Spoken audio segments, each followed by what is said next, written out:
الحمدللہ رب العالمین والعاقبۃ للمتقین والصلاة والسلام علی سید الانبیاء والمرسلین اما بعد فاعوذ باللہ من الشیطان الرجیم بسم اللہ الرحمن الرحیم۔ سحری کے حوالے سے سحری کی فضیلت، حضور علیہ السلام نے فرمایا تسحروا سحور برکت۔ حضور علیہ السلام نے فرمایا سحری میں برکت ہے، سحری کھایا کرو۔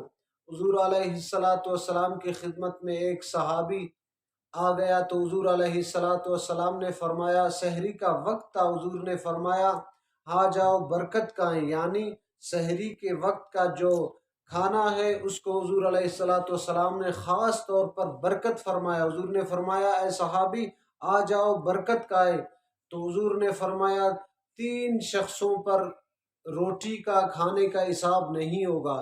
ایک یہ کہ حلال رزق کمانے والا، دوسرا یہ کہ روزہ میں سحری کے وقت جو کھاتے ہیں ان کا سوال قیامت کے دن نہیں ہوگا۔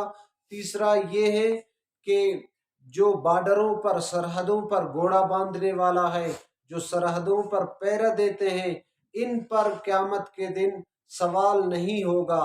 دعائے رب کریم سے ان باتوں پہ ہمیں عمل کرنے کی توفیق عطا فرمائے۔ وآخر دعوانا الحمدللہ۔